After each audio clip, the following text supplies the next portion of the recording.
Muy buenos días, bienvenidos a la clase de hoy, miércoles.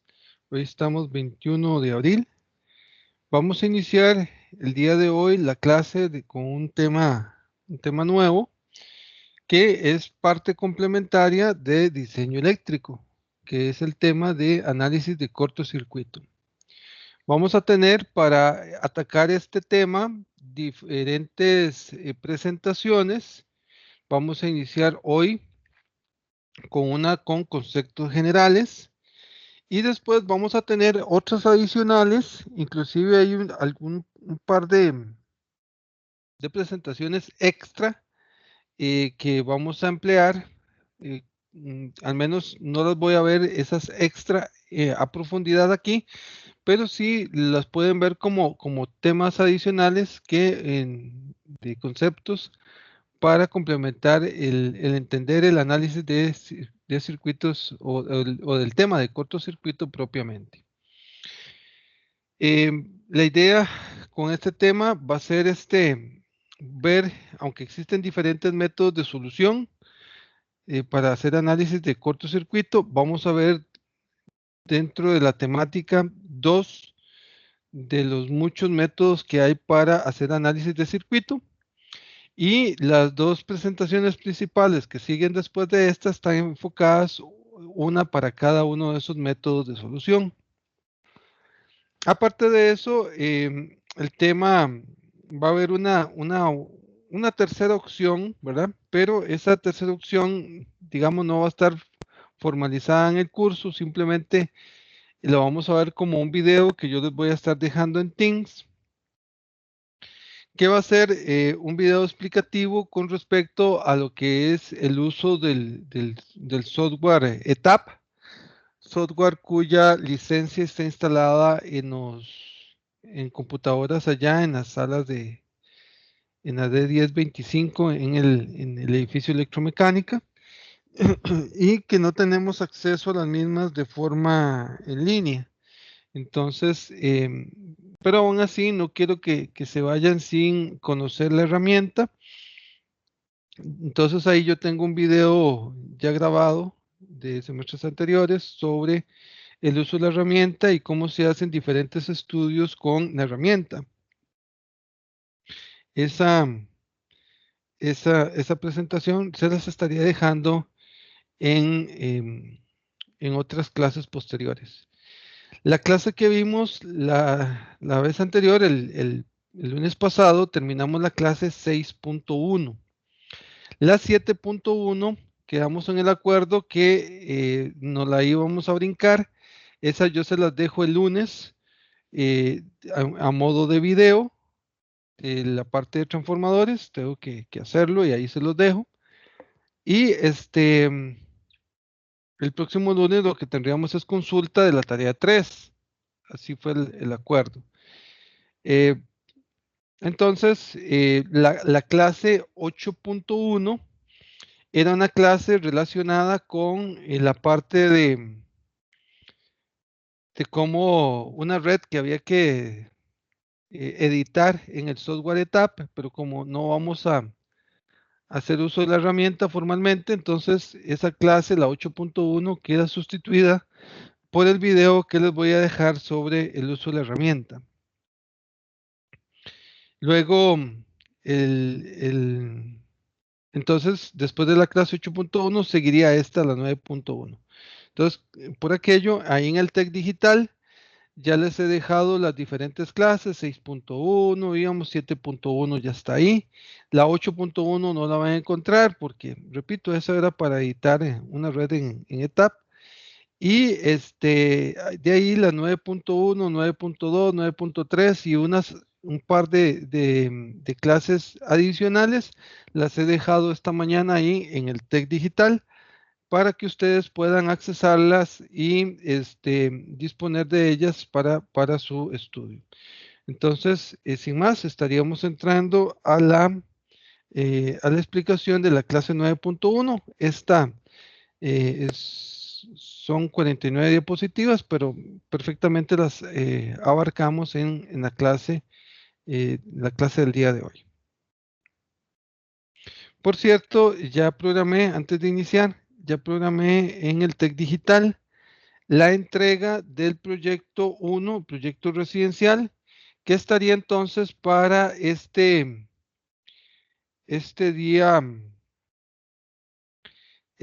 ¿cómo es que se llama? Este día viernes, quedamos en el acuerdo que era viernes a más tardar a las 11:30 de la noche de este viernes 23. Ya la fecha y hora está programada. Recuerden, ahí van a subir los archivos que se solicitaron en un zip, ¿verdad? O sea, comprimidos. Si tienen problema para subirlo por el tamaño, dado de que dentro de los entregables está un video que se solicitó de exposición del proyecto, entonces que por favor puedan, eh, lo separan y para que lo puedan subir al TEC Digital, entonces suben todos los archivos menos el video, si al final no pudieron por el tamaño, suben todos los archivos menos el video y el video lo suben en Teams, en la carpeta hacen una carpeta ahí de videos de exposición de los proyectos, en Teams, ahí suben entonces, podrían subir el video entregable de exposición del proyecto número 1. Muy bien. Entonces, si alguien tiene alguna consulta de lo que acabo de decir, ¿no? Muy bien. Ok, entonces, sin más, vamos a iniciar con la clase 9.1. Ok, el tema entonces que nos trae hoy por acá es el tema de cortocircuito. ¿Qué es un cortocircuito? Un cortocircuito es un evento en el cual una fuente suministra energía a una carga de impedancia cero, siendo una falla no deseada. ¿Ok? Tenemos en el dibujo, en la imagen, una fuente, una carga, y ahí tenemos simulado una conexión entre ambas líneas de la fuente, haciendo lo que llamamos o lo que vamos a llamar un cortocircuito. Un cortocircuito va a ser una falla no deseada, o sea, este evento o esta característica sucede por muchas veces por errores humanos, por accidentes, digamos, por algunos fenómenos, inclusive puede hacer que existan corrientes a nivel de cortocircuito debido a fallos ocasionados por algún evento, inclusive natural, etcétera. Tantas cosas que pueden pasar. Pero digamos, debido a accidentes, qué sé yo, o eventos fortuitos, digamos, la caída de un árbol sobre un conjunto de conductores eléctricos que se despegan y quedan energizados y hacen contacto uno con otros, la caída de herramientas sobre barras energizadas del sistema eléctrico, la pérdida de aislamiento entre un conductor y otro que logra entonces el contacto eléctrico, etcétera. Son tantos fenómenos que pueden estar ocasionando la posibilidad de un cortocircuito. Entonces, el cortocircuito es un evento que si lo vemos en términos ideales o estaríamos diciendo, y tal como lo dice ahí, un evento con impedancia cero. Desde ese punto de vista, si aplicamos ley de Ohm y decimos que tenemos un voltaje con una impedancia en el momento de la falla que prácticamente es cero, y básicamente esta característica nos diría que la corriente de cortocircuito va a tender a infinito. ¿Ok? Esto sería cierto, ¿verdad?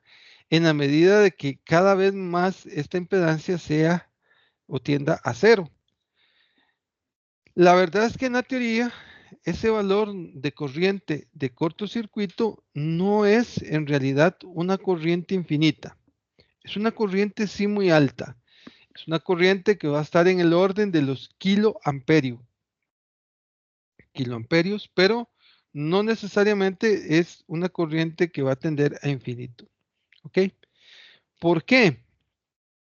Bueno, para que no tienda a infinito quiere decir que esa impedancia no es del todo cierto que tiende a cero, sino que esa impedancia es una impedancia que va a tener un valor pequeño, pero va a tener un valor en determinada cantidad de ohmios.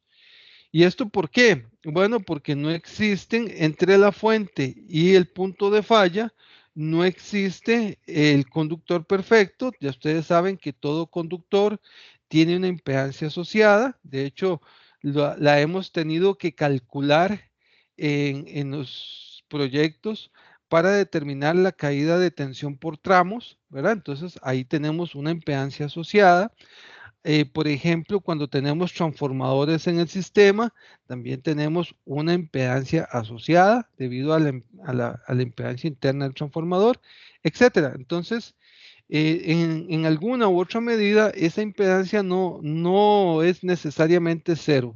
Sí, muchas veces es un valor muy pequeño y obviamente entre más pequeño sea este valor, mayor magnitud va a tener la corriente de cortocircuito.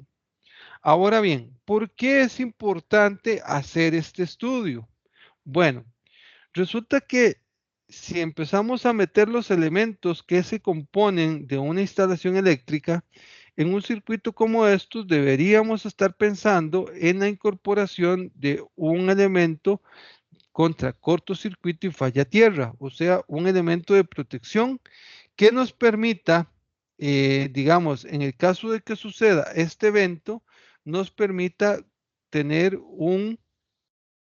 una desconexión del circuito para evitar eh, todas las posibilidades, digamos, de efectos negativos que puede tener el hecho de que se deje esa corriente correr ahí en el tiempo.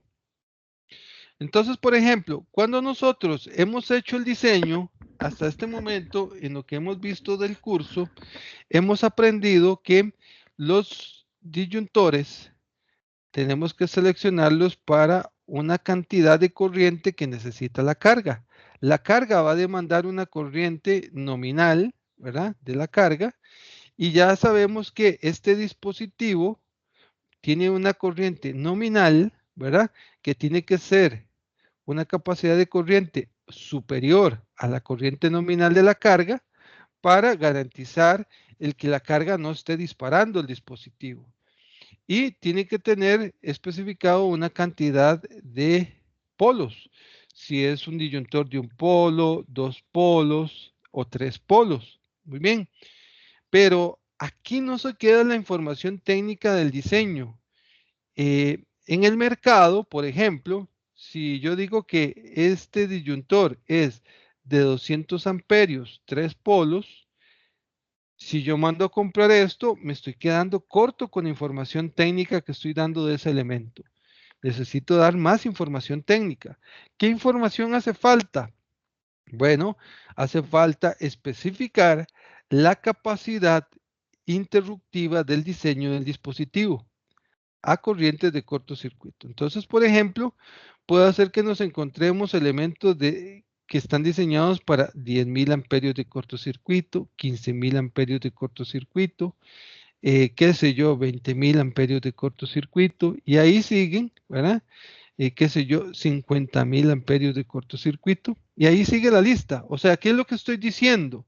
Lo que estoy diciendo es que en el mercado yo puedo encontrar un breaker trifásico de 200 amperios de 20.000 amperios de cortocircuito, pero también puedo conseguir uno de 50.000 amperios de cortocircuito. Ambos son de la misma cantidad de corriente nominal, es de 200 amperios, pero no tiene la misma robustez, o sea, físicamente no son iguales porque están diseñados para diferentes capacidades de cortocircuito. Entonces, cuando se tenga que poner en un plano eléctrico em, las características del disyuntor, entonces nos quedamos cortos si ponemos 200 amperios, 3 polos. No, falta más información. ¿Y esa información quién me la da? Bueno, para hacer una correcta selección, debo recurrir a realizar de mi diseño eléctrico un estudio de cortocircuito. El estudio de cortocircuito me va a permitir poner dentro de la información del plano cuál es la capacidad interruptiva al cortocircuito de ese dispositivo que vamos a poner en nuestra instalación eléctrica. ¿Con qué objetivo? Supongamos el siguiente escenario. Tengo una carga que demanda, qué sé yo, 190 amperios, ¿verdad? Y para ello hemos seleccionado un breaker de 200 amperios, es trifásico el sistema, entonces 3 polos. Y resulta que mandamos a comprar el breaker y nos mandaron un disyuntor de 15,000 amperios de cortocircuito. Nunca se hizo el estudio de cortocircuito, pero se sabe haciendo el estudio se podría determinar que la corriente de cortocircuito del sistema son 33,000 amperios de cortocircuito. ¿Qué pasa en esa situación? Bueno, ese disyuntor que fue diseñado para cortar el circuito, para proteger el circuito, o sea, cortar la alimentación. En el caso de un cortocircuito, ese dispositivo que se ha diseñado y se ha puesto ahí para cortar la posibilidad de corriente cortocircuito en el menor tiempo posible, resulta que va a reventar, se va a dañar, aunque se compró para que funcione N cantidad de operaciones de despejar fallas, ¿verdad? Resulta que se compró, se diseñó, se puso, como lo dijo el ingeniero, y solamente funcionó una vez. ¿Por qué? Porque se compró de 15,000 amperios de cortocircuito, siendo el cortocircuito en el punto falla de 30,000 amperios de cortocircuito. Entonces, en el mejor de los casos, solamente se daña el dispositivo y punto. Pero en realidad hay que tomar en cuenta que los paneles eléctricos muchas veces tienen acceso personal, personas que intervienen en los paneles y en algunas ocasiones han ocurrido que muchas veces los cortocircuitos suceden cuando se está interviniendo los tableros donde están estos dispositivos. Una mala selección de un dispositivo a nivel de su capacidad de corriente de cortocircuito y en el momento que está intervenido, ese dispositivo explota, ¿verdad? No corta la energía porque su capacidad es inferior a la de la corriente de cortocircuito, explota y esto puede ocasionar serios daños en la integridad de las personas, ¿verdad? Al punto de que si la explosión del dispositivo es muy grande, ¿verdad? Puede ser hasta fatal. Entonces, repito, un diseño eléctrico, especialmente a nivel comercial e industrial, no está completo si no se ha hecho el estudio de cortocircuito. Entonces, este es un tema importante, es un tema que nos va a servir como complemento para completar a nivel de planos la información técnica de nuestro diseño eléctrico. Y recuerden, nuestro diseño eléctrico, el principal objetivo es salvaguardar la integridad y la vida de las personas. Entonces, repito, es un tema que iniciamos hoy, es un tema muy importante y que debemos de darle la importancia del mismo. Ahora bien, ¿qué factores intervienen? ¿Qué factores intervienen en la corriente de cortocircuito? Visto desde solamente este dibujo, que es muy simplista para analizar el tema, pero sirve para explicar los conceptos básicos. Desde aquí se puede ver que la corriente de cortocircuito viene del proveedor externo. Pero resulta que este conjunto de cargas que tenemos aquí también pueden haber elementos que aporten al cortocircuito. Entonces, si aquí existen motores, generadores y todo tipo de máquinas dinámicas, en el momento del cortocircuito, estas máquinas quedan funcionando o pasarían a funcionar como elementos activos al cortocircuito.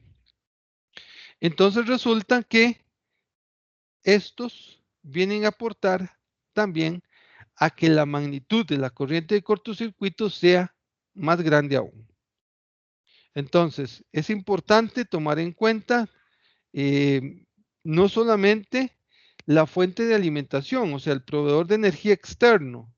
Hay que ver que muchas veces también podemos tener plantas de emergencia, ¿verdad? Conectadas al sistema, ¿verdad? Y entonces también nos van a interesar ver cómo es la participación de esas plantas más el proveedor externo o cómo es el cortocircuito cuando tenemos funcionando los motores internos y la planta de emergencia solamente. En fin, pueden haber muchos escenarios para estudiar o hacer los estudios del cortocircuito. Muy bien. Eh, es por ello que eh, el tema es, digamos, tiene diferentes metodologías, algunas más precisas que otras, ¿verdad?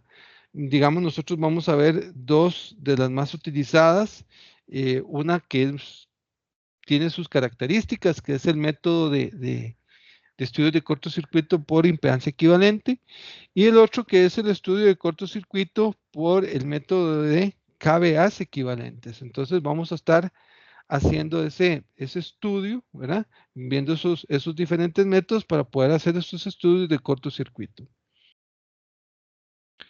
Muy bien, ¿preguntas hasta acá? Profe,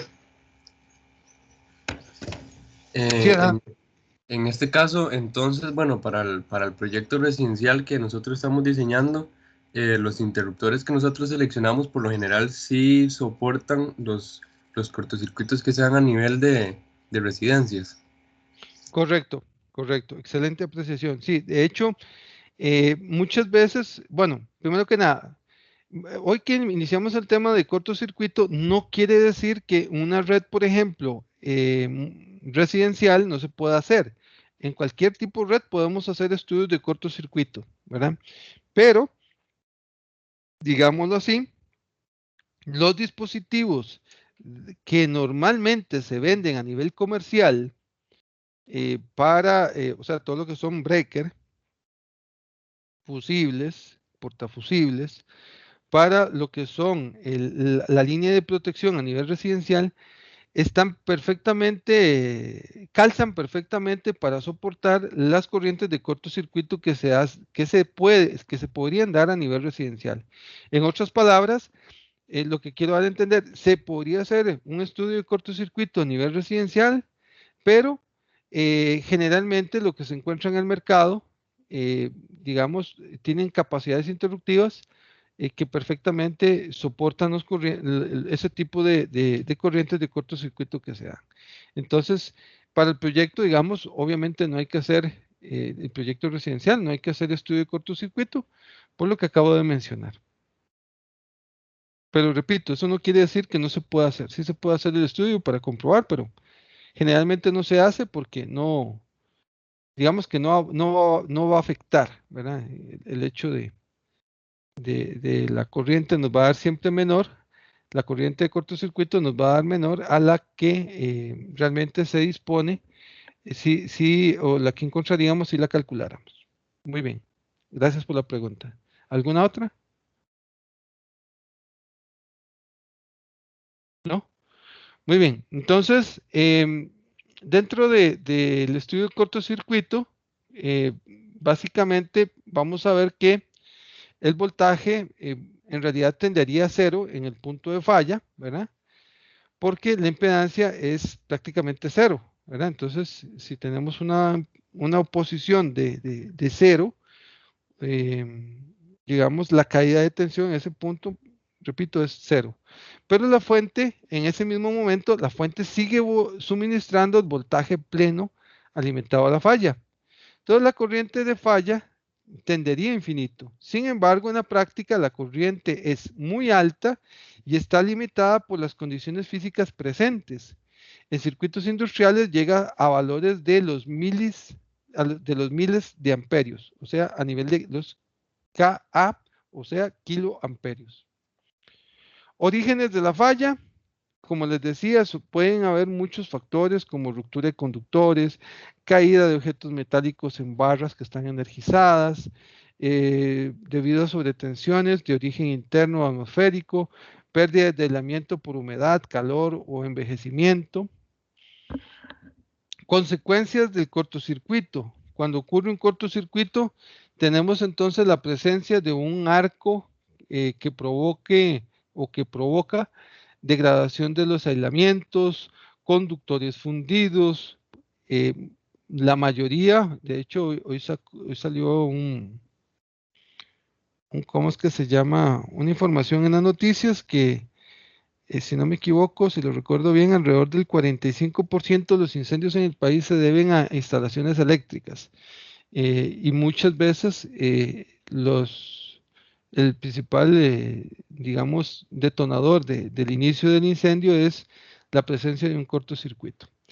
Efectos dinámicos, deformaciones de barras, rupturas de aislamientos y dispositivos.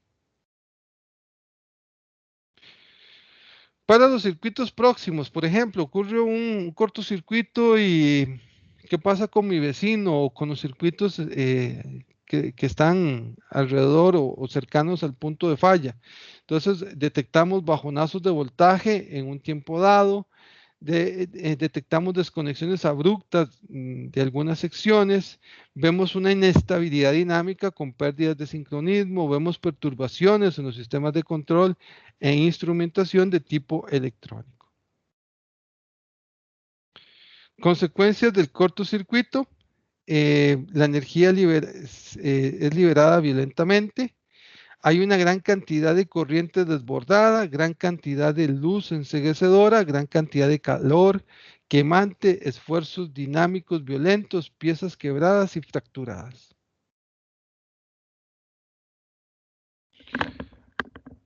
Muy bien. Tipos de cortocircuito.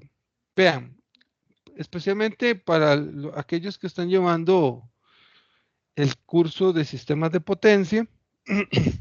Bueno, yo he sido profesor del curso de sistemas de potencia. Sé muy bien todo el temario de ese curso también. En ese curso de sistemas de potencia se ve el tema de cortocircuito. Es más, muchas veces casa como por estas semanas que estamos en instalaciones viendo cortocircuito y en sistemas de potencia también. Resulta que en sistemas de potencia, digamos, para el estudio de cortocircuito, una de las metodologías más precisas y más utilizadas es el método de las componentes simétricas.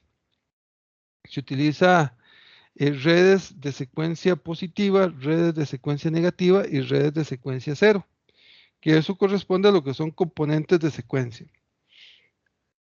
En instalaciones eléctricas, las redes son de otro tipo, digamos, son a baja tensión.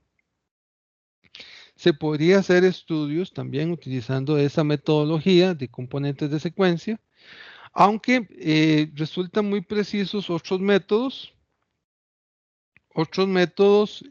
como por ejemplo el método de impedancia que vamos a ver, el método de cavidades equivalentes.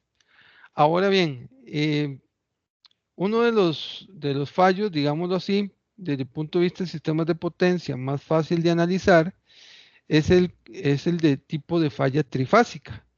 Y muchas veces cuando se están haciendo análisis de redes eléctricas en sistemas de potencia, ¿verdad? Estamos hablando de mediana y alta tensión, se hace muy importante no solamente la falla trifásica, sino también la falla bifásica a tierra o trifásica a tierra y la falla monofásica a tierra. Todas esas fallas se hacen importantes. Y este es otro tipo de fallas, ¿verdad? Las fallas bifásicas, trifásicas, monofásicas a tierras. La mejor manera de calcularlas y más precisas es a través de lo que serían componentes de secuencia. Ahora bien, digamos que es un poco más sencillo el cálculo, por así decirlo, cuando la falla es trifásica. Cuando la falla es trifásica, el cálculo desde el punto de vista de componentes se simplifica mucho, ¿verdad? Y es ahí donde otros métodos como el de impedancia equivalente, el de cavidades equivalentes, digamos, puede aparecer y pueden calzar perfectamente para el análisis de esto. Entonces, resumiendo, lo que quiero dar a entender, aunque existen diferentes fallas trifásicas, resulta que de todas estas, nosotros tenemos que hacer el diseño eléctrico, o sea, nos interesa hacer análisis de cortocircuito en nuestro diseño eléctrico para especialmente diseñar para las fallas más severas. Resulta que en baja tensión, la falla más severa es la falla trifásica total, aunque no es la más frecuente en ocurrir, ¿verdad? O sea, las probabilidades de que ocurra una falla trifásica no son altas. Nosotros vamos a estar haciendo los estudios de cortocircuito para este tipo de fallas. Entonces, es una de las fallas más fáciles de calcular, digámoslo así, desde el punto de vista de componentes de secuencia y que permite o se puede utilizar otros métodos más simplificados como el de impedancia equivalente, como el de cavidad equivalente y calza perfectamente porque nos interesa hacer un análisis de cortocircuito para la condición más severa. Entonces, repito, la condición más severa es, para nuestro caso, va a ser la falla trifásica. Es decir, no vamos a hacer análisis de las redes cuando la falla es bifásica, bifásica o trifásica tierra o falla monofásica. Entonces nos vamos a enfocar especialmente en la falla trifásica. Y repito, los métodos que vamos a ver van a estar enfocados a que la falla que vamos a analizar es esta. Y nuestras protecciones las vamos a seleccionar de tal forma que puedan soportar la corriente asimétrica, digamos, al cortocircuito que sucede en el punto de falla. Muy bien, vamos con la siguiente. Dice, razones de calcular la corriente cortocircuito. Dice, la corriente cortocircuito máxima la ocupamos para determinar el poder de corte de sus interruptores automáticos, el poder de cierre de los dispositivos de maniobra, o sea, también ocupamos conocer para, qué sé yo, todo lo que son interruptores, ¿verdad? Poder, estos dispositivos de maniobra, estos interruptores automáticos, el portafusibles, si tenemos fusibles en instalación eléctrica para el cortocircuito, etcétera. La necesidad electrodinámica de conductores y componentes. Elegir la curva de disparo de los interruptores automáticos, muy importante. Digamos, todo lo que son motores, transformadores, generadores, cables, todos estos elementos tienen lo que se llama una curva de daño. Y la idea es que los dispositivos de protección, valga la redundancia, protejan, ¿verdad? Protejan estos diferentes elementos. O sea, que los elementos como los interruptores automáticos disparen el circuito, abran el circuito antes de que la corriente de cortocircuito siga fluyendo en el tiempo y llegue a alcanzar la curva de disparo o la zona donde se dispara, no, la zona de daño de tanto equipos como de conductores. Más adelante en una diapositiva vamos a explicar este concepto. Protección de los conductores involucrados dentro de sus características de fábrica. Protección al personal que se sustenta en la operación de interruptores o de fusibles. Muy bien, vamos a hablar en este momento de lo que son los elementos activos al cortocircuito.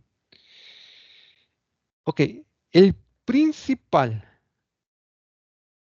proveedor, digámoslo así, de corrientes de cortocircuito, cuando sucede una falla en mi instalación, es el mismo proveedor de servicio eléctrico. ¿Qué? Bueno, hay que saber, y ya ustedes lo conocen de máquinas eléctricas, que a la red en general, todo el sistema de potencia, se le conoce como barra infinita o fuente infinita de potencia. ¿Por qué se le llama de esta forma? Bueno, porque todo el sistema en el punto de conexión es toda una infraestructura eléctrica que involucra una gran cantidad de fuentes de generación de electricidad hidráulica, eólica, etcétera, em, que aportan a nivel nacional a la potencia para suplir la demanda máxima de energía. Entonces, o la demanda máxima de potencia. Entonces, y no solamente eso, sino que hoy en día el sistema eléctrico de potencia es un sistema eléctrico interconectado, o sea, que traspasa las fronteras. O sea, tenemos todo un sistema conectado, Panamá, Costa Rica, Nicaragua, y ahí vamos con los diferentes países en todo un sistema eléctrico de potencia muy robusto, ¿verdad? Lo cual permite hoy en día que se dé el concepto de mercados eléctricos. Entonces, por ejemplo, Costa Rica puede vender energía a Guatemala, Guatemala, por ejemplo, puede vender energía a Costa Rica. En fin, entre los diferentes países. ¿Por qué? Porque todo está interconectado. Es una red de potencia, ¿verdad?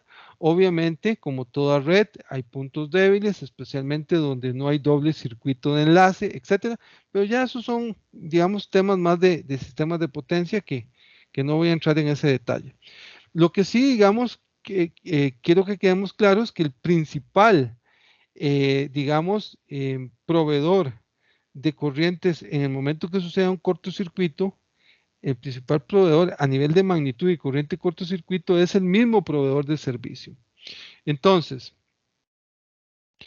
esta capacidad de corriente de cortocircuito de este proveedor puede en el tiempo cambiar.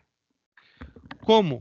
¿Cómo cambia la capacidad de potencia? Bueno, cuando el sistema eléctrico, especialmente cuando cercano a mi edificio, sea este comercial o industrial, tengo un nuevo plantel de generación, tengo generadores grandes de potencia cerca, tengo un plantel eólico ahora más cerca, ¿ok? Estoy más cerca de una máquina que va a tener una respuesta pico, digámoslo así, una respuesta en su primer ciclo del momento de la falla, con una corriente muy grande que me va a circular al sistema. Desde este punto de vista, como el proveedor en el tiempo es dinámico, dado de que al pasar el tiempo, cada vez más existen más casas en el país, existen más edificios en el país, más comercios, empiezan a aparecer nuevos parques industriales, etcétera, etcétera. La demanda eléctrica crece con el pasar de los días, con el pasar de los años. De hecho, no sé cómo está la estadística, pero la última vez que me enteré teníamos alrededor de un crecimiento de un 4% anual. Estoy un poco desactualizado con el dato, no sé si habrá bajado o andará por ahí, pero nosotros hemos manejado en ciertos lapsos de tiempo, ¿verdad?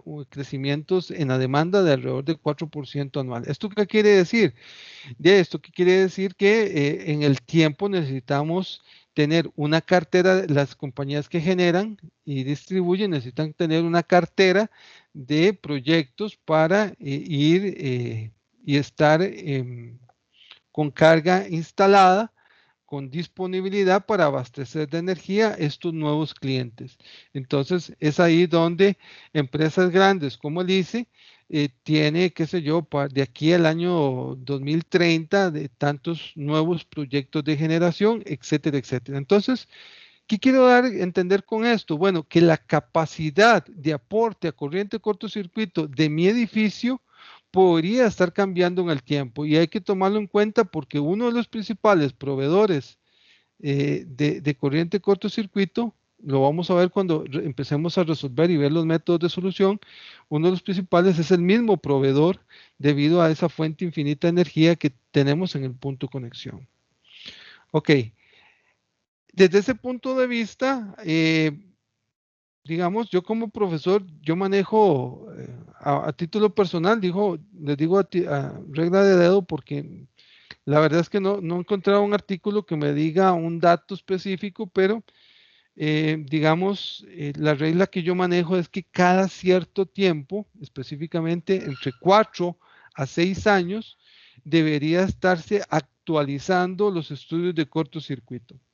Entonces, que por cierto, eso es uno de los temas que estamos viendo hoy, es uno de los temas que por lo general siempre aparecen semestralmente mínimo uno, ¿verdad? Siempre aparece mínimo uno, pero hay veces hemos tenido que de 25 proyectos de graduación que se dan al semestre, 25, 30, aparecen uno, dos, tres, cinco o más proyectos del área eléctrica, ¿verdad? Enfocados a actualización de planos y estudios de cortocircuito, ¿verdad? De hecho, ahorita, digamos, yo tengo un practicante que está haciendo su proyecto de graduación en esa línea, ¿verdad? Entonces, este es un tema del cual se puede sacar, digamos, posibilidades de proyecto de graduación.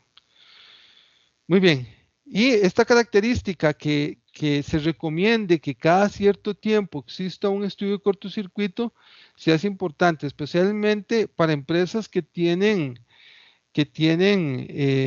años, más de 6 años, ¿verdad? De no hacer sus estudios y han cambiado no solamente la corriente de cortocircuito en el punto de conexión de su proveedor, sino que también internamente tienen mayor cantidad de caballos de fuerza a nivel de motores instalados en su plantel. Entonces, esto incrementa las magnitudes de las corrientes de cortocircuito. Muy bien, entonces, siguiendo aquí con la lista, no es el único, ¿verdad? Elemento que aporta corriente cortocircuito. Dentro de la lista también vamos a tener generadores propios, motores de inducción y sincrónicos, condensadores, aunque hacen un aporte breve, puede ser que exista algún aporte por parte de estos elementos, al menos en el curso, la mayoría de las veces los vamos a omitir del estudio, pero igual ellos podrían hacer en alguna medida algún aporte a la corriente de cortocircuito. Influye el tiempo en que está presente la falla y la fortaleza de la misma, o sea, dependiendo de este tiempo, esa corriente, digamos que se mantenga en el tiempo, podría estar ocasionando mayores estragos, daños en nuestra instalación, inclusive puede ser peligroso para el personal. Ok, elementos que se componen a la falla. Vamos ahora con los elementos pasivos o neutros, algunos de ellos. Llamémoslos mejor pasivos. Estos pasivos tenemos, por ejemplo, los transformadores, las cargas resistivas, estos pueden ser neutros, hornos, alumbrados, artefactos. Los conductores pasivos como cables y barras de conexión, dispositivos como disyuntores y fusibles, muchas veces los tomamos como neutros, pero también podrían ser pasivos, porque aunque tienen una impedancia muy pequeña, porque no son elementos de oposición, no son cargas, sí, al no ser ideales, tienen una impedancia sumamente pequeña que igual podría ayudar en la parte de amortiguamiento en el estudio de cortocircuito. Muy bien. Protección contra cortocircuito dice, se busca que haya un dispositivo que abra en forma adecuada la alimentación proveniente de la fuente que suple la falla. Este dispositivo será de tal capacidad que puede interrumpir las condiciones severas de la falla sin dañarse. Una vez eliminado el problema del cortocircuito, el dispositivo continuará en su servicio normalmente. Ok, entonces para proteger, vamos a tener entonces algún elemento destinado para protección contra cortocircuito. Y repito, generalmente para eso tenemos todo lo que son la línea de defensas, que serían los fusibles y los disyuntores, o sea, todo lo que son los breakers. Dispositivos adecuados ante una falla. Bueno, el cable tiene que ser el adecuado. Vamos, lo voy a explicar más adelante, pero los conductores, todos los conductores tienen una curva de daño eh, a un cierto nivel de corriente. O sea, me refiero a corrientes de cortocircuito. Dicho en otras palabras, entre mayor sea la corriente de cortocircuito, menor es el tiempo que tarda el cable en dañarse. ¿Qué características tiene cable dañado? Bueno, puede ir desde perder su aislamiento, o sea, prácticamente el nivel de calor que experimenta el cable en tan corto tiempo, debido a la magnitud de la corriente que transporta, ocasiona que el aislamiento quede como una melcocha, ¿verdad? Desprendido del cable. Inclusive, dependiendo de la magnitud de la corriente, puede cambiar las características digamos, químicas de composición del material. Entonces, o sea, prácticamente el cable habría que renovarlo y cambiarlo completamente nuevo. Entonces, la idea es que la protección nos permita la desconexión del circuito antes de que se dé un transporte de corriente cortocircuito en el tiempo que dañe el cable. Fusible, en este caso el fusible se usa solo una vez porque se quema, pero el portafusible debe usarse muchas veces, tiene una curva de fusión. Entonces, al igual como el disyuntor, que es un dispositivo que se espera que se use muchas veces, ¿verdad? Así el portafusibles también se espera que este se use muchas veces. Entonces, hay que hacer estudios de cortocircuito para determinar la capacidad interruptiva de este elemento y garantizar que este elemento soporta la corriente de cortocircuito y a la vez libera en el menor tiempo posible la falla. Entonces, este dispositivo tiene que soportar la falla actual y las siguientes. Tiene una curva de disparo. Si es termomagnético, tiene dos regiones. Ya esto ya lo habíamos visto. Una para protección de sobrecarga y otra para la región de cortocircuito.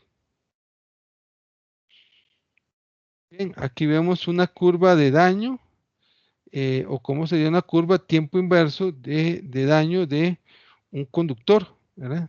Eh, lo vamos a ver con más detalle en la siguiente diapositiva. Pero antes de explicarla, si gustan, son las 10 y 19, tomémonos el receso de 10 minutos, 10 y 20 son, perdón. Tomemos el receso de 10 minutos y continuamos con la clase.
Muy bien, continuamos con la clase. En esta figura podemos ver, en este diagrama de curvas, podemos ver en verde la curva característica de daño de un cable. Podemos ver la curva característica de disparo de un disyuntor, que es la que se ve ahí como anaranjado, café anaranjado. Y en azul vemos la curva o lo que sería, digamos, lo que describe la corriente de la carga. Aquí tenemos condiciones normales. Aquí se puede ver que hay una condición de sobrecarga temporal que obviamente no afectó como para llegar a esta zona de disparo del disyuntor. Pero aquí se ve, digamos, que un estudio de cortocircuito arrojó que la corriente de cortocircuito se ubica acá. Entonces, ¿cuál es la intención? La intención es ver que realmente el sistema permite la operación de la carga. Estas curvas son importantes para ver que el sistema permite la operación de la carga sin que se dispare la protección. Además, permite identificar dónde está la corriente de cortocircuito para saber en cuánto tiempo a nivel de milisegundos tarda el dispositivo en disparar la carga. Obviamente, si este interruptor no estuviera, ¿verdad? Y no disparara, es cuestión de un tiempo mayor llegar a la curva de daño del cable. Entonces, como pueden ver, este sistema me indica que el cable se encuentra diseñado y instalado, digamos, de tal forma que la protección protege el conductor de tal manera de que no vaya a sufrir daños por corrientes de cortocircuito. Ahora bien, si por ejemplo la curva de este hubiera sido diferente, digamos, no se hizo estudio de cortocircuito y, qué sé yo, se eligió vamos a cambiarlo, se eligió una curva de disparo de este tipo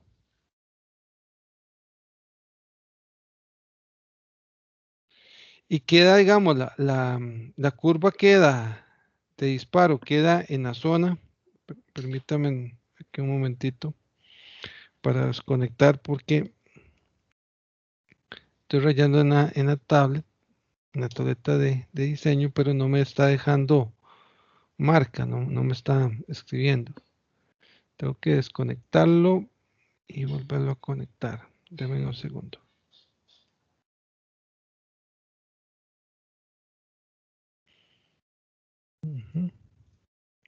Voy a compartirlo de nuevo. Vamos a ver por acá. Listo. Les decía que si la curva de disparo tiene la siguiente forma, viene por acá y agarra por acá, y esta es la curva de daño, la curva de cortocircuito, esta es la curva, la verde es la curva de daño del cable. Seleccionamos una protección, soporta la corriente de cortocircuito, pero las curvas no están bien.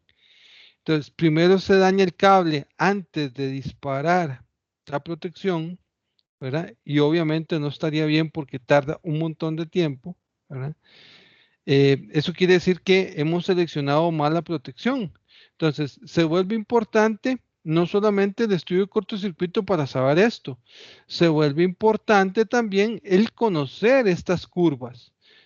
Y hay varios tipos de curvas en la gama de productos que tiene un fabricante, qué sé yo, de un breaker de 200 trifásico, de, qué sé yo, de 20.000 amperios de cortocircuito, podemos encontrar una gama con diferentes curvas. Entonces, no solamente eso, no solamente es la corriente nominal de la protección, la capacidad interruptiva de la protección, sino también cómo es su curva y cómo interacciona eso en el circuito. Para eso, después de estas clases de cortocircuito, vamos a tener una clase complementaria que se llama coordinación de protecciones. Un sistema como el que dibujé anteriormente, donde la protección no está protegiendo el cable a nivel de corrientes de cortocircuito, es una protección que no está bien seleccionada, ¿verdad? Y no estaría bien coordinada. Entonces, vamos a ver un poco esas, pero más adelante en otra presentación después de estas. Aquí se ve lo mismo, pero a nivel de fusible, ¿verdad? Entonces el fusible igual, entre mayor sea la corriente de cortocircuito, el fusible se va a fundir en menor tiempo, ¿verdad? Y como pueden ver, la curva de daño del cable está por encima, lo que garantiza de que el fusible va a cortar la energía antes de que la corriente siga y pueda dañar el cable.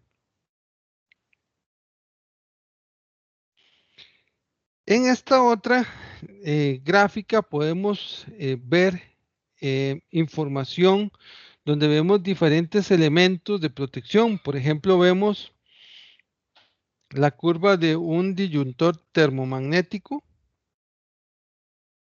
vemos la de un fusible, vemos la de otro breaker, digamos así, y todas puestas sobre la misma gráfica, todas transpuestas una sobre otra.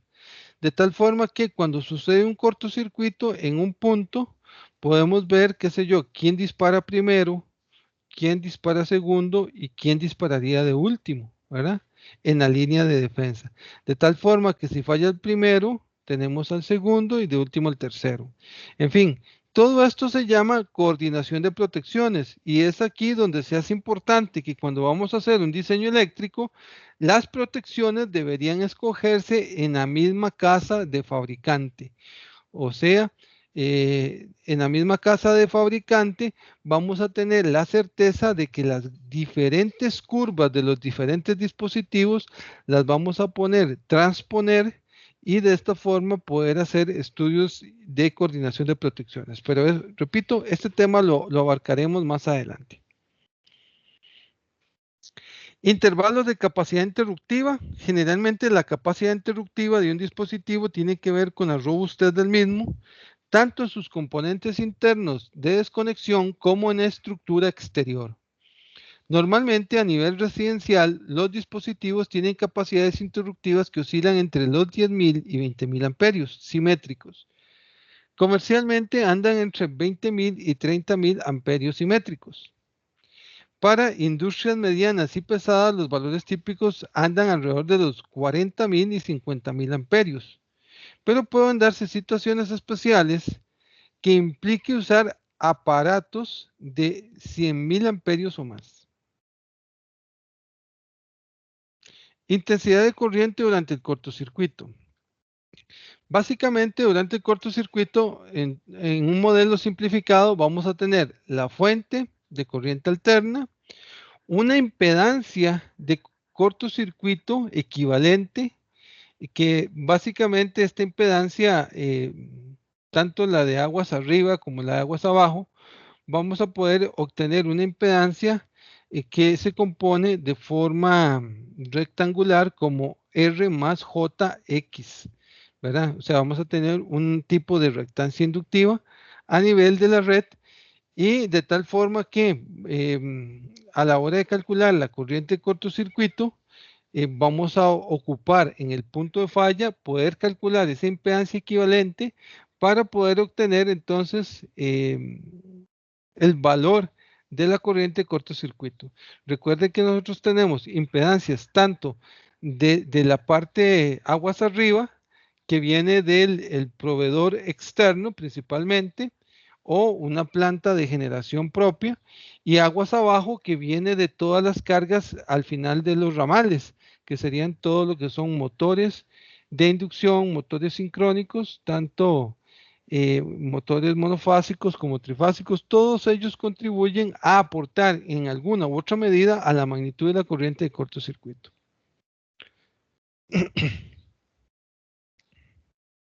Muy bien, vamos a entrar un poco a la parte, digamos así, matemática de la clase, donde se explica un poco cómo se compone una corriente de cortocircuito. Entonces, las fallas alejadas de la fuente son las más comunes. La fuente es de tipo sinusoidal, donde la fórmula nos dice el voltaje es igual al voltaje máximo por el seno de WT más el ángulo alfa. La intensidad de corriente falla tiene dos componentes.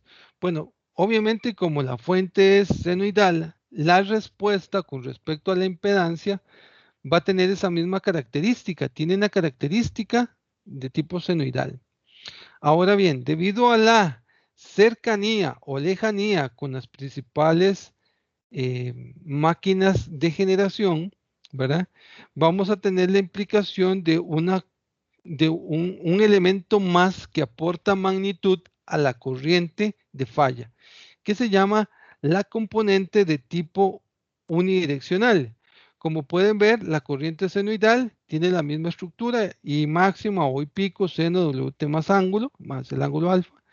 Y la componente unidireccional tiene la característica I máxima seno de un ángulo alfa por la exponente a la menos R entre L por T.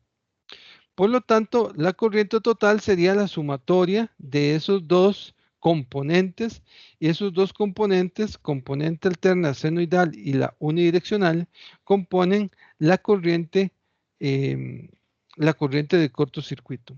Ahora bien, los diferentes métodos que vamos a ver nos van a permitir calcular la corriente, la componente de la corriente alterna senoidal de cortocircuito.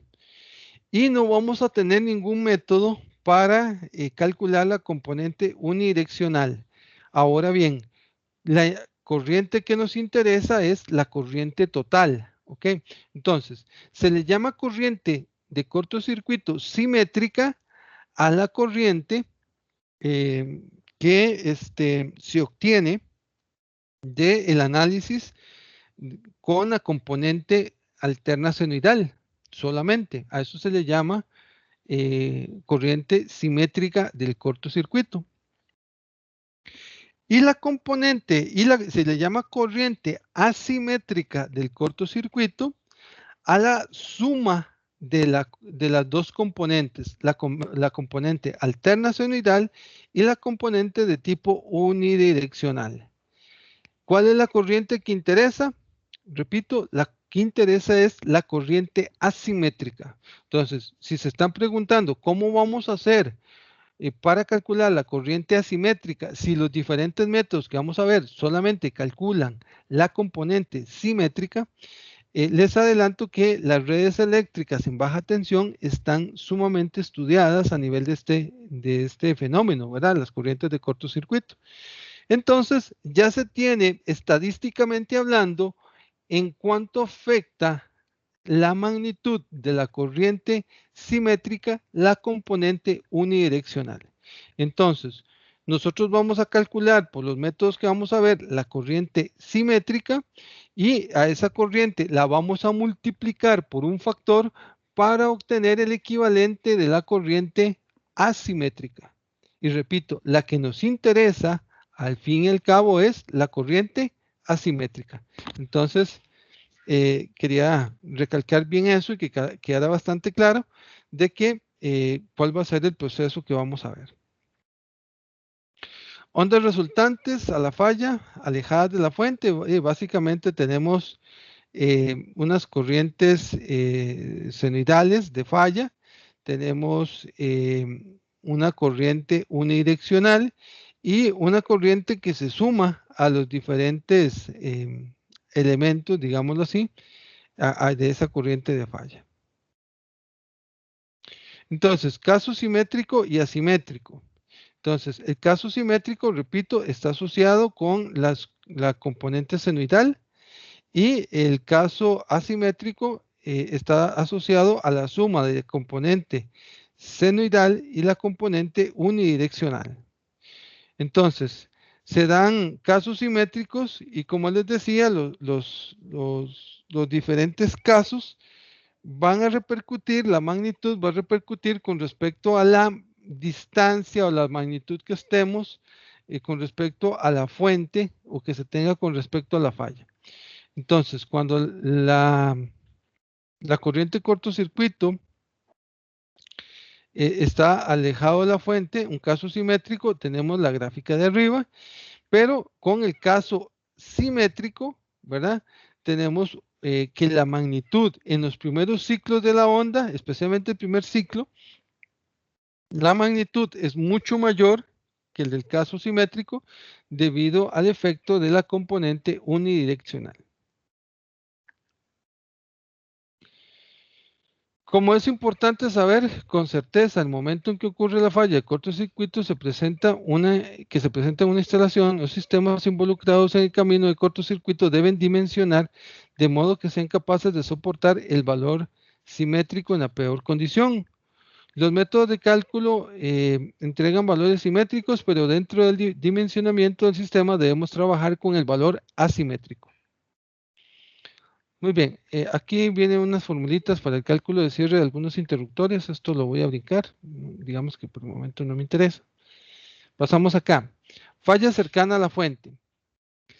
En este caso, la impedancia del alternador involucrado afecta directamente la corriente, provocando una amortiguación en vista de que la reactancia varía en el tiempo a partir de las fallas. Bueno, yo sé que ustedes vieron en el curso de máquinas, vieron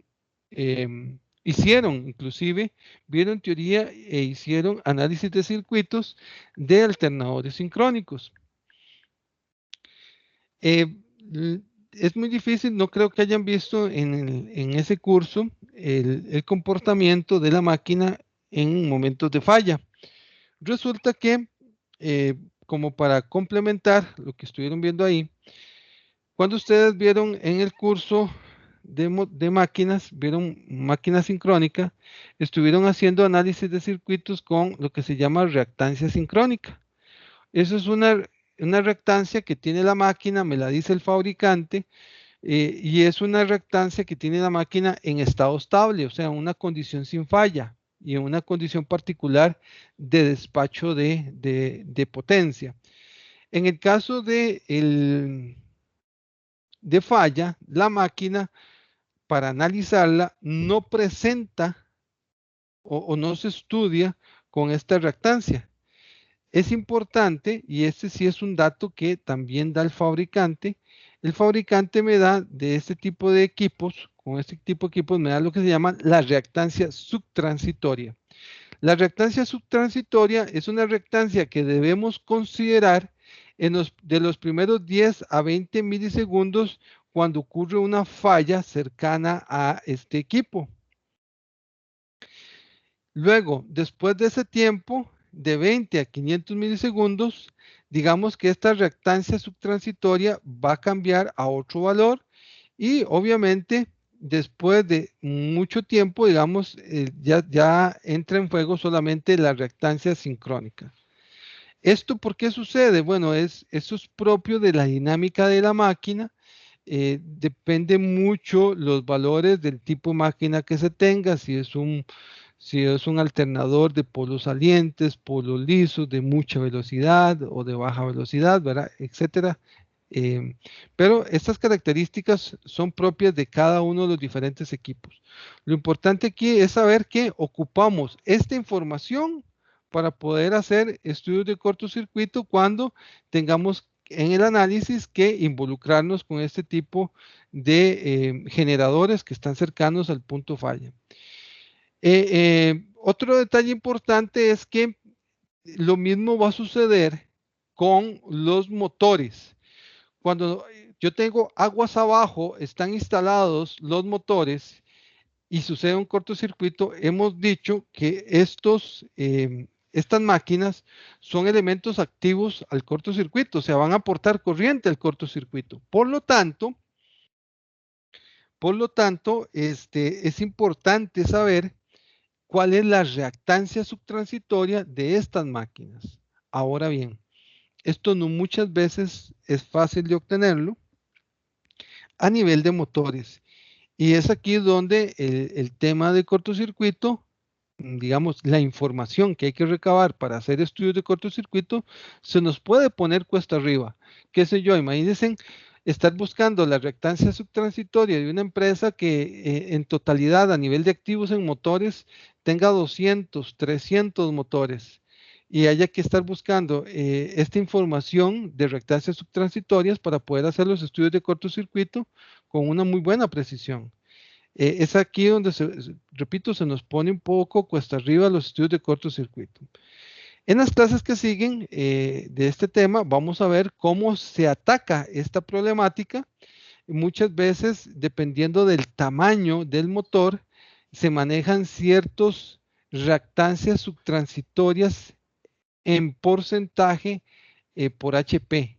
Entonces, muchas veces tal vez no vamos a perder tanto tiempo buscando o solicitando el dato del fabricante, sino que ya por un asunto estadístico correspondiente al tipo de motor, al tamaño del motor, vamos a poder, digamos, estimar un dato aproximado de esta reactancia subtransitoria para poderla meter en el análisis.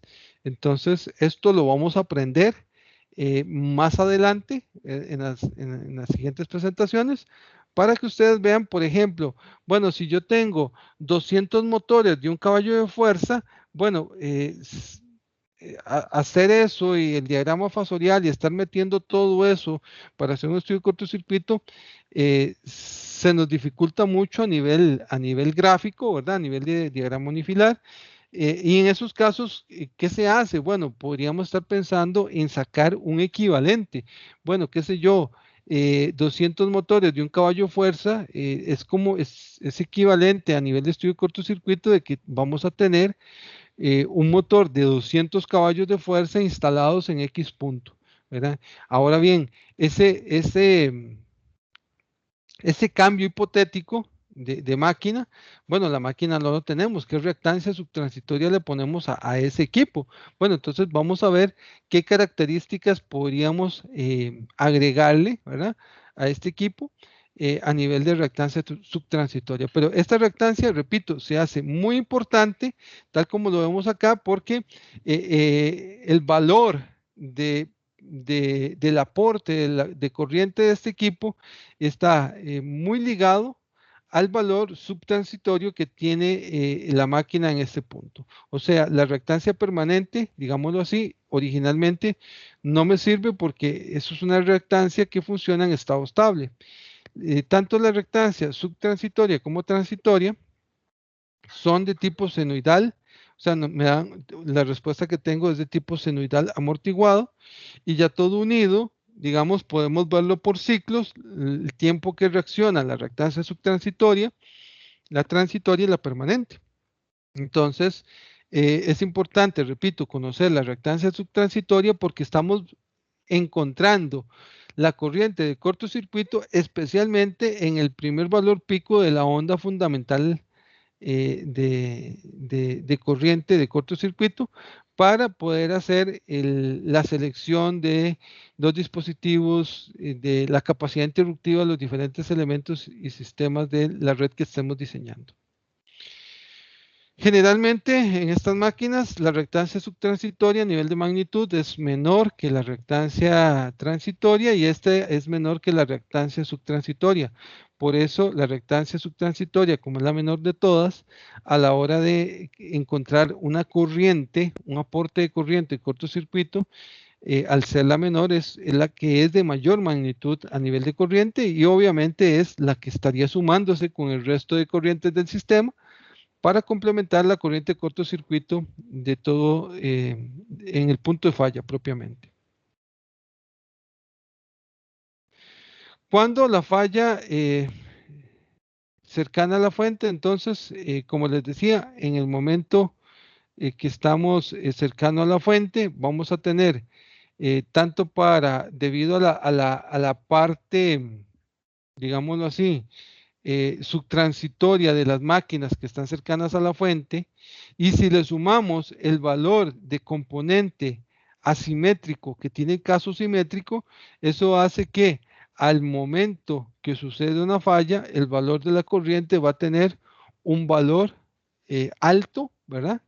Alto de corriente del arranque, y es obviamente en este punto la componente simétrica, que debemos conocerlo con la mayor precisión posible para determinar la capacidad interruptiva de todos y cada uno de los diferentes elementos de mi diseño eléctrico.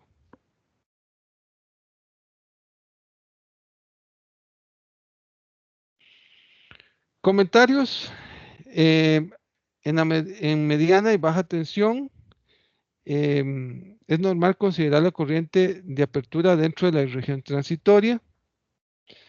Esa corriente se denomina corriente cortocircuito, la que corresponde al tiempo de corte efectivo de falla.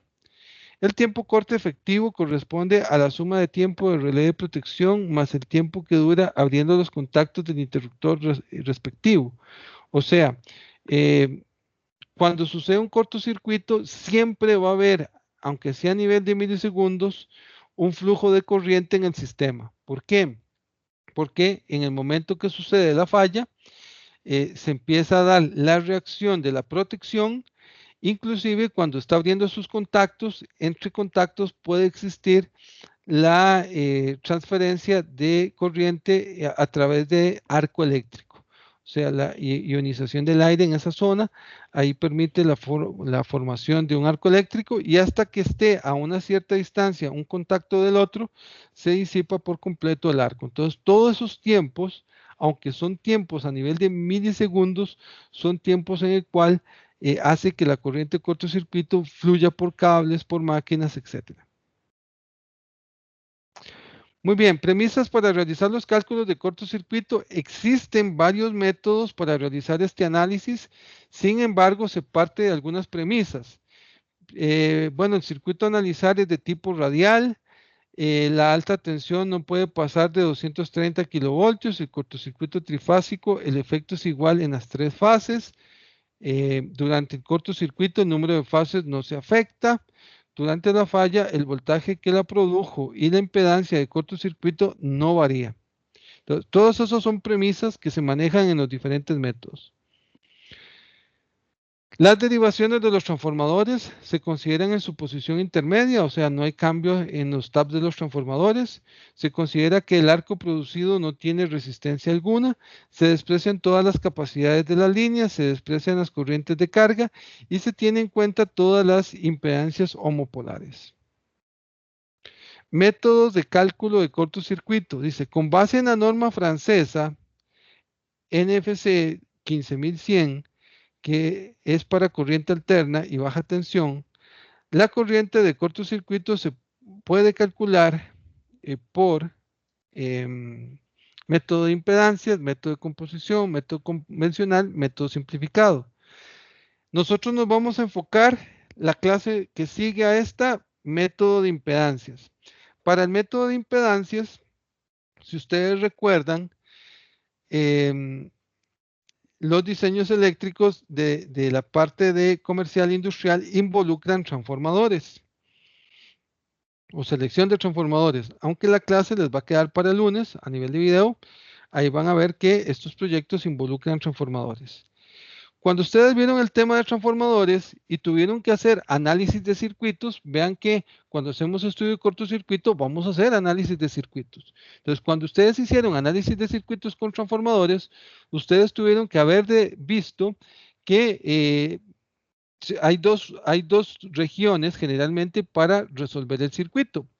Se resuelve con todo lo que es un circuito reflejado al lado primario o un circuito reflejado al lado secundario, pero necesitamos definirnos en qué región lo vamos a resolver para encontrar el circuito equivalente en la zona. Entonces, al menos a nivel de impedancias, nosotros lo vamos a resolver, pero no reflejando. Para evitar reflejar de un primario a un secundario a un primario, un transformador, lo que vamos a estar haciendo en el circuito es utilizar el método de sistemas por unidad. Entonces, el sistema por unidad, les estoy dejando dicho método en una presentación, ¿verdad? Extra de este tema. Ya está en el TEC Digital. Yo espero que la puedan revisar. Yo la voy a pasar aquí rápidamente. No la voy a explicar. Simplemente la voy a a pasar ahí para que ustedes la vean a qué me refiero. Sí ocupo que ustedes la estudien, más si no saben del tema, nunca lo han escuchado. Yo espero que sí, que al menos en máquinas les hayan comentado qué es el sistema por unidad, especialmente cuando vieron el tema de transformadores. Pero por si no, ahí les dejo ese material para que lo puedan repasar. Porque para el método de impedancias, que es el que vamos a ver, uno de los primeros que vamos a ver, lo vamos a ocupar. Además, también con base a la norma IEC 60909, tenemos el método de teorema de superposición. La IEC 60865, tenemos método de superposición, método de la corriente térmicamente equivalente. Entonces, repito, la 60909, teorema de Thevenin, la 60865, superposición y corriente térmicamente equivalente.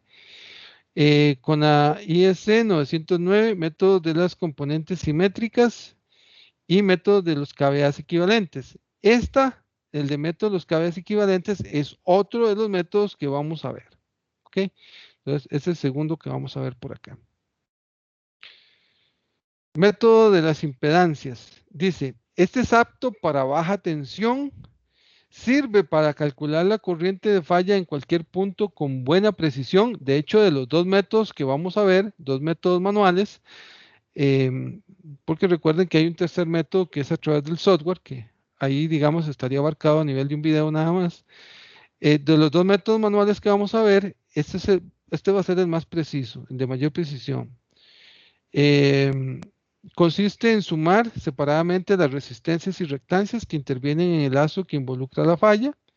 Luego se añade el efecto de los generadores hasta el punto de estudio con su impedancia incluida.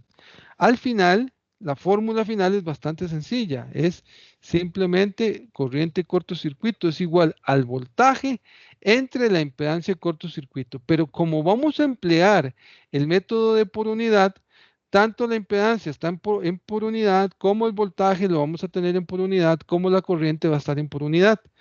Por lo tanto, debemos conocer muy bien el método de por unidad, porque obviamente el dato que me interesa no es en por unidad de la corriente, es en amperios.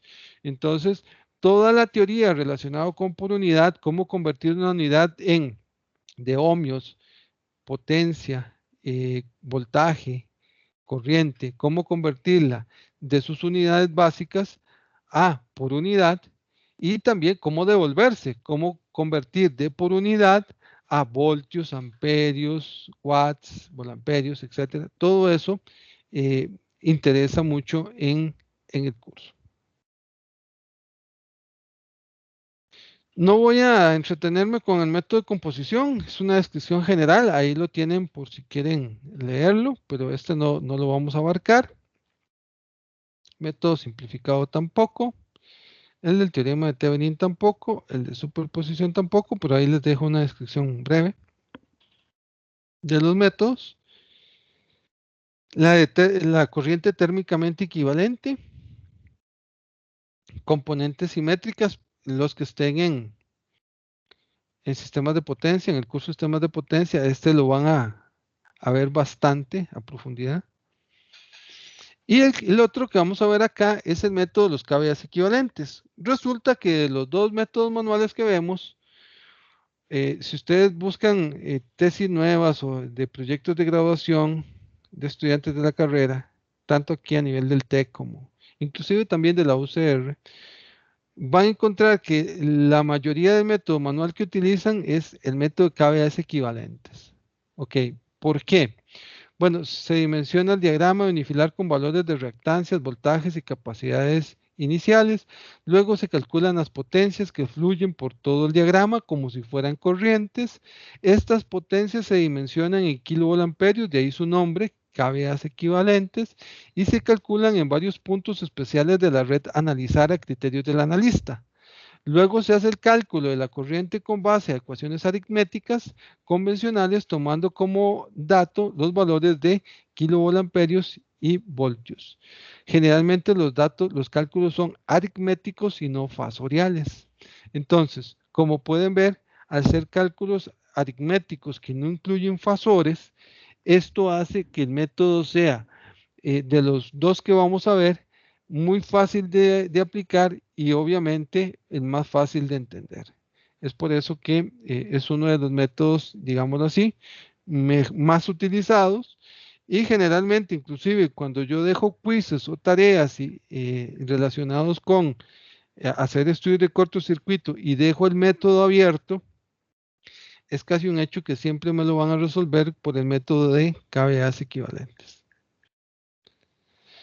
Pasos generales para la aplicación de cualquier método. Ok, sea cual sea el método que se vaya a aplicar, siempre es importante tener en cuenta lo siguiente. Y es aquí donde algunos proyectos de graduación enfocados a hacer estudios de cortocircuito dentro de los objetivos del proyecto, se les pone cuesta arriba. ¿Por qué?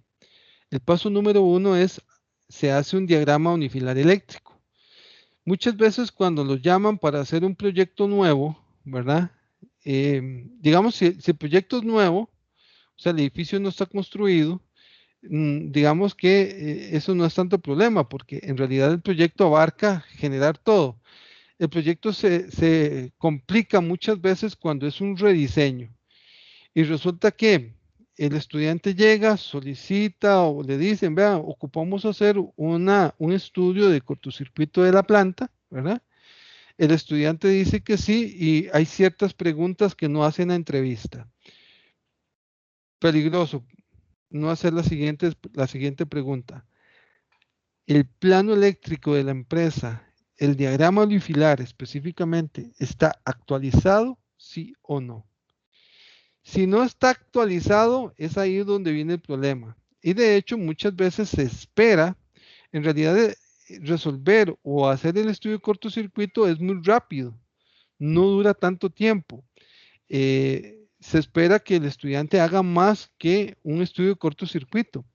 Generalmente, los proyectos que se aceptan en esta línea involucran actualización de planos y estudio de cortocircuito. ¿Ok? Entonces, que de hecho, para actualizar los planos se necesita hacer dicho estudio de cortocircuito. El problema radica cuando está bien, el plano se espera a nivel de escuela que el plano no esté actualizado, pero el problema se presenta cuando está muy desactualizado. Por decirles, alguna vez sucedió un caso de un estudiante que aceptó un proyecto de graduación, una empresa grande aquí en Cartago, una de las más grandes que hay, y antigua. Y resulta que los planos no se actualizaban, si no me equivoco, me había dicho que desde 1985 a 1990, o sea, tenía bastantes años de estar desactualizado, habían cambiado equipo, hecho remodelaciones, inclusive habían cambiado acometidas, etcétera. Era otra cosa, ¿verdad? Era otra cosa de lo que se tenía en planos. Entonces, al ser una empresa tan grande, no preguntó eso, ¿verdad? ¿Cuánto tenían los planos desactualizados? El estudiante sí se esperaba que los planos estuvieran desactualizados, pero esperaba que no le tomara mucho tiempo. Prácticamente entre el 90 y 95% del tiempo de ese trabajo final de graduación fue actualizar los planos. Entonces, fue bastante difícil para ese estudiante esa labor porque era una empresa grande y había sucedido muchos cambios de lo que le dieron, o sea, prácticamente lo que le dieron de planos para hacer el rediseño no se tenía nada. Entonces, es más fácil diseñar desde cero que empezar a ver qué fue lo que se diseñó, porque tenés que ir, tomar mediciones de los cables, por dónde se pasaron los cables, etcétera, etcétera, etcétera, como para completar toda la información, porque vean que para hacer un estudio de cortocircuito yo ocupo la impedancia de los cables y para sacar la impedancia de los cables que ocupo la longitud de los cables y su calibre. Entonces se ocupa mucha información, hay que hacer mucho trabajo de campo actualizando dichos planos, ¿verdad? Entonces, esto se los digo porque es uno de los temas que, como les decía, eh, siempre hay alguno de cortocircuito a nivel de proyecto final de grabación. Pero sí, digamos, hay que estar claro de que si la empresa es grande, el plano está muy desactualizado, hay mucho trabajo de fondo antes de poder hacer un estudio de análisis de cortocircuito. Debemos hacer esa actualización, especialmente del diagrama unifilar, para poder hacer dicho análisis. Ya una vez que el diagrama unifilar eléctrico está completo, donde están todas las impedancias de cables, donde están las potencias de los motores, todos los motores, están bien los tableros ya, etcétera, etcétera. Entonces, normalmente se hacen los cálculos en dos direcciones. Vamos a hacer el aporte de corrientes de cortocircuito que vengan aguas arriba, o sea, todo lo que es el proveedor externo que nos vende la energía o plantas de emergencia y todo lo que sería aguas abajo, todo lo que son motores que tengamos a nivel de producción. Los resultados finales, digamos, los damos en miles de amperios o kiloamperios de los diferentes puntos de análisis. Finalmente, con los resultados en kiloamperios, eso sí, amperios de cortocircuito asimétrico, ¿verdad? En los puntos de estudio, se escoge no el dispositivo de protección con el valor comercial igual o superior al valor obtenido.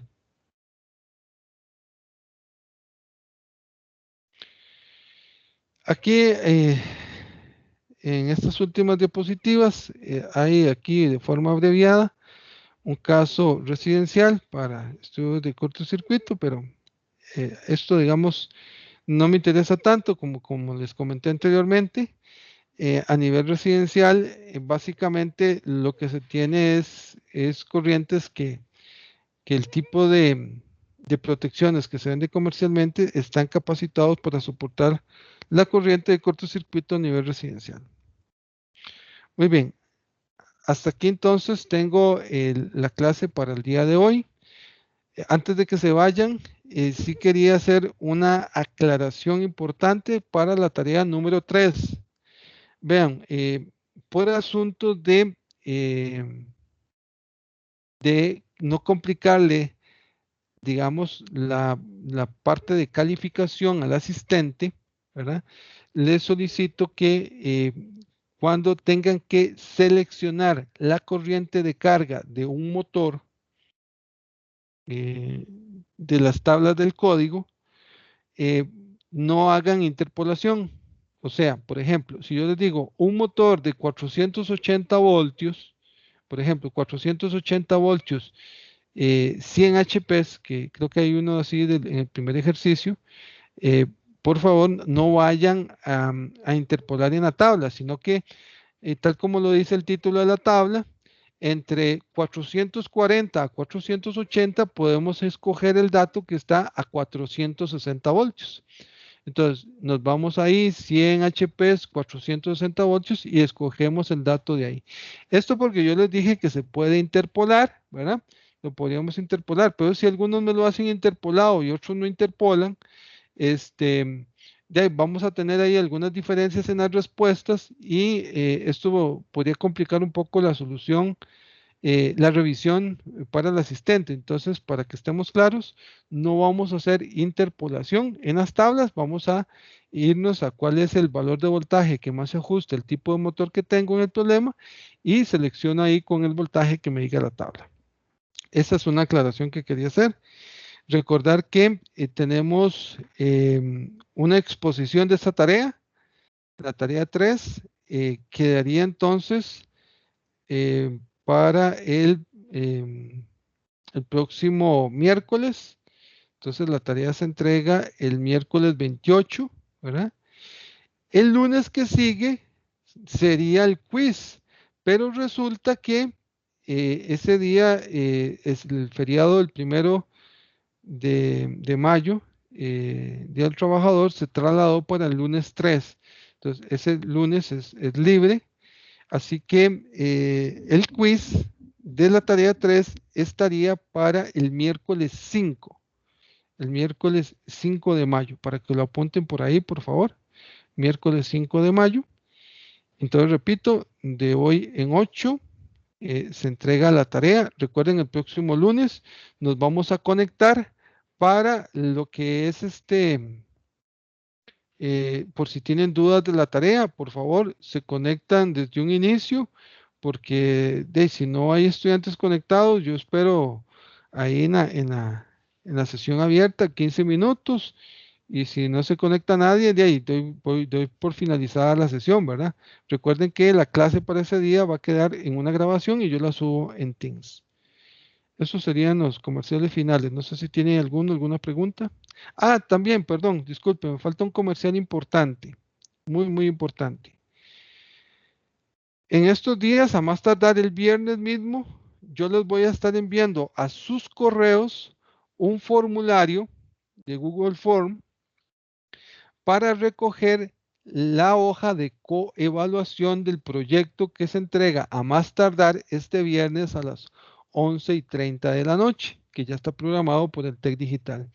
Entonces, repito, yo les envío un correo, al correo que está registrado en el TEC Digital. Yo bajo de ahí la lista de correos y les envío un correo con el link para un formulario. Ahora bien, si el grupo, el subgrupo que está haciendo o entregando el proyecto, se quedaron en el acuerdo de que como todo el mundo trabajó igual, todo el mundo se pone un 100, ¿verdad? Eh, todo el mundo se puso un 100. Entonces, si se van a poner un 100 todos, ojo, todos, por favor, no entreguen la hoja de solución, de coevaluación, perdón. Eso me va a permitir, como profesor, editar esa información más rápido, porque no tengo que estar abriendo un formulario donde todo el mundo tiene 100. O sea, si se ponen de acuerdo y todo el mundo se va a poner 100, entonces, aunque yo les envíe el formulario, no envíen nada, ¿verdad? Si no envían nada, una vez que se cierre el formulario, yo sé que es que se pusieron 100. Ahora bien, si el grupo decide de que entre todos cada uno va a entregar de forma privada la coevaluación del curso, vean que es coevaluación y no autoevaluación. O sea, no es que yo tengo que ponerme en la lista para evaluarme yo y evalúo a los demás. O sea, no, es una coevaluación. O sea, yo me apunto como que soy el que estoy evaluando, así está la rúbrica, yo estoy evaluando, apunto a mis compañeros y le pongo la nota que yo considero que debe ganarse o que debería tener el compañero. Recuerde que esa nota va a afectar la nota individual de cada uno. O sea, cuando yo revise el proyecto va a tener una nota global, digamos, del proyecto, digamos que tiene un 90. Si existen coevaluaciones donde todo el mundo se puso un 100, entonces cada uno individualmente en el registro de notas tiene un 90. Ahora bien, si las coevaluaciones fueron variadas, algunos 100, otros 80, etcétera, entonces, ¿qué es lo que va a pasar? Que aunque la evaluación general es 90, puede ser que algunos suban más de 90 y otros bajen de 90. ¿Me explico? Entonces, sí quiero que quedemos claros con eso. Eh, algunas veces, muchas veces lo han hecho, ¿verdad? Otras veces simplemente no me entregan nada porque el grupo se conoce bastante bien, trabajaron bastante bien y todo el mundo 100. Entonces, sí quería hacer esa acotación que a más tardar el viernes yo les estaría enviando ese formulario en Google Form para recabar esa información de esos archivitos, digamos, que van a ser privados para lo que es coevaluación. Muy bien, ahora sí, no sé si alguien tenía alguna consulta adicional. ¿No? Muy bien, entonces voy a detener la grabación.